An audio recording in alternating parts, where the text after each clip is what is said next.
नारद जी, सत्कर्म करो तभी यह स्वस्थ होंगे। वह सत्कर्म कैसा होगा, यह कोई संत तुम्हें समझाएगा। अब नारद जी सोचने लगे कि आकाशवाणी ने भी वह बात स्पष्ट नहीं कही।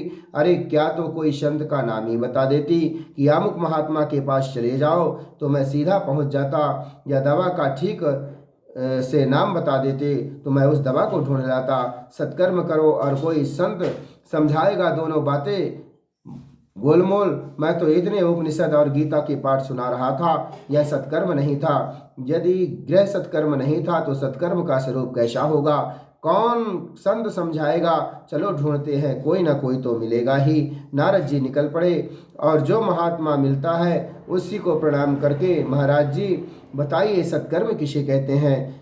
छोटे मोटे महात्मा तो वैसे बहुत नारद जी के हाथ जोड़ लेते हैं। अरे नारद जी, ब्रह्मा के पुत्र हो, सारे ब्रह्मांड में तुम्हारी गति है। इतना दुनिया भर में घूमने वाले महात्मा हमसे आकर पूछ रहे हैं कि सत्कर्म किसे कहते हैं। हम क्या बताएंगे महाराज। और जो बहुत प्रतिष्ठित महंत महात्मा थे, वे अपनी इज्जत बचाने के लिए इशारा कर देते कि आजकल हमारा मौन व्रत चल रहा है, मौन व्रत खुलेगा तब बताएंगे। मुंह की भूतास्तास्थाने तू की आनास्तु पालिया पालिता हो। कुछ मौन व्रत खोल लेकर बैठ गए, कुछ दाएं बाएं हो गए, पर नारद जी को समुचित उत्तर देने वाला कोई महात्मा नहीं मिला। अब नारद जी को भी और ज्यादा परेशानी बढ़ गई कि अब क्या किया जाए। सामान्य कोई व्यक्ति दवा पूछे तो कोई डॉक्टर बता देगा, पर कोई बहुत अनुभवी विख्यात डॉक्टर यदि कोई औषधि पूछे तो छोटे मोटे डॉक्टर बताने वाले भी साहस नहीं जुटा पाते। इतना बड़ा विशेषज्ञ हमसे पूछ रहा है, क्या बताएं। नारद जी कोई अपने कम संत थोड़े ही हैं, महान संत है। उनको श्री गोस्वामी तुलसीदास जी ने जानते हैं क्या किया भक्तों। संता, नारद जी को संता कहा है। बिनु हरि कृपा मिले ही नहीं संता। नारद जी को भी संत कहा गया है और वीर बजरंगबली को भी संत कहा गया है। वो महान संत हैं, जिनकी महान आत्मा हो उसे कहते हैं महान आत्मा। महात्मा का संधि विच्छेद करिए, महान और प्लस आत्मा। जिनकी आत्मा महान हो वो महात्मा होता है। आजकल के महात्मा तो दोगो लक्ष्मी के महात्मा हैं।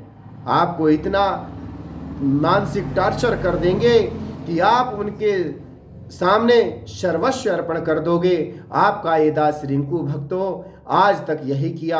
आज श्रीमद् भागवत की सौगंध खा के कह रहा हूं, आज मेरे पास जहर खाने का धेला नहीं है, पर हुआ जो हुआ।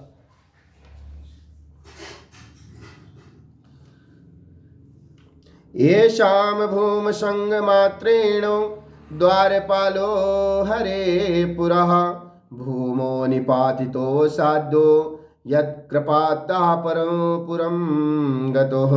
भ्रष्टि टेढ़ी करने मात्र से भगवान के नित्य पार्षद नीचे गिर गए। आपकी कृपा से ही फिर पुनः अपने स्थान पर पहुंचे। यह आपकी प्रतिभा और तपस्या है। प्रत्यक्ष आपके जीवन में उस तपस्या का प्रभाव यह है कि 24 घंटे हरि शरणम हरि शरणम हरि शरणम हरि शरणम मंत्र का जाप आपके श्रीमुख में चलता रहता है। जरायुष मात्र बद्धते, आपको कभी बुढ़ापा आता ही नहीं। पूर्वजों के पूर्वज हो गए, पर आप 5 साल से भी 6 साल के नहीं हुए।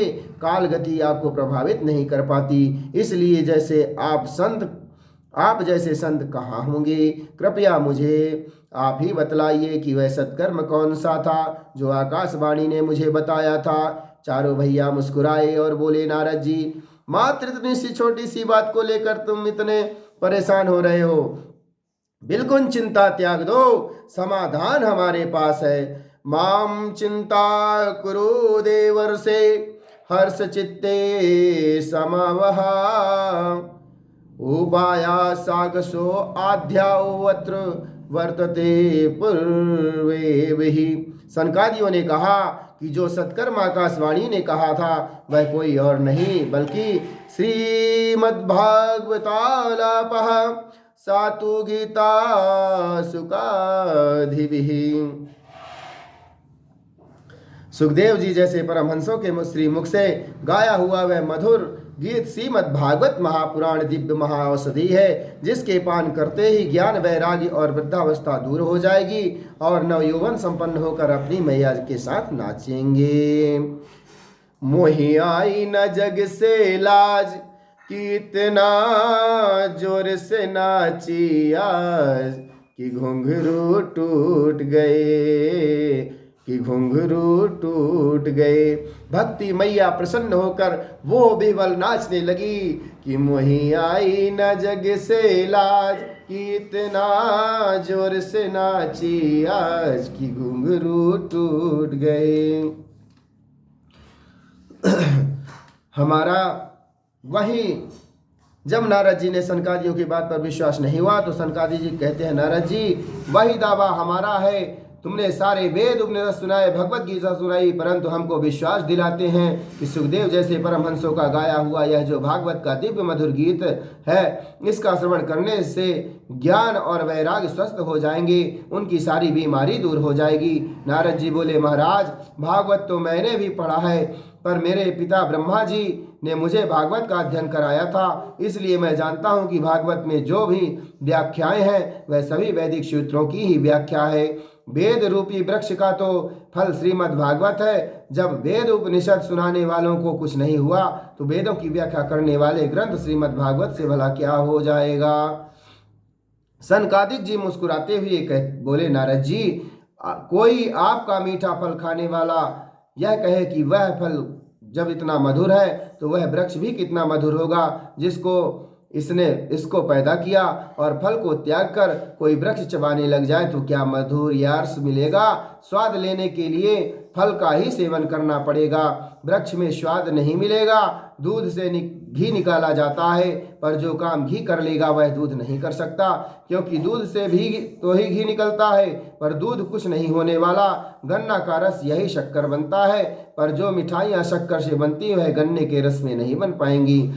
इस प्रकार विविध दृष्टांतों से जब सनकादियों ने नारद जी को समझाया तो नारद जी की शंका दूर हो गई। नारद जी हाथ जोड़कर बोले, मैया अब मैं समझ गया कि पढ़ लिख कर कोई जितना भी बड़ा पंडित बन जाए, पर आप जैसे महापुरुषों का सत्संग जब तक नहीं करेगा तब तक शास्त्रों का रहस्य समझ नहीं सकता, पर आप जैसे महान संतों का दर्शन ऐसे ही नहीं मिल जाता।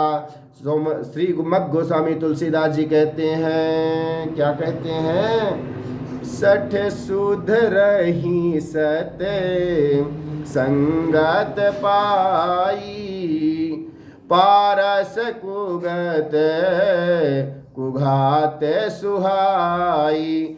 जैसे पारस का स्पर्श करने से लोहा सोना हो जाता है, ठीक उसी प्रकार महान संत के सानिध्य में जाने से सठ से सठ, लंपट से लंपट, चोरी जुआरी व्यक्ति भी भक्तिमय हो जाता है। ये है हमारी भक्ति की महिमा। विनुष्यत कहते हैं, इसी जन्म में भाग्य से भाग्योदयेन बहुजन्म समार्जितेन सत्संगम चालवते पुरुषो यदा वे अज्ञान हेतु कृतमोहांधकार नाशम विधाय ही तदोदये ते विवेकः। इसी जन्म के भाग्य नहीं अपितु जन्म जन्मांतरों के जब पुण्योदय भाग्य होते हैं तब जीव को सत्संग का लाभ होता है। आप जैसे संतों का दर्शन और संग मिलता है उसे विवेक जगाता है। अब विवेक का सूर्य उदय होता है तो अज्ञान सारा अंधकार नष्ट हो जाता है। इसी बात को हमारे गोस्वामी जी कहते हैं, क्या बिनु सत संग विवेक न होई, राम कृपा बिन सुलभ न सोई। बस महाराज साथियों, आज के लिए इतना ही, शेष मिलेंगे।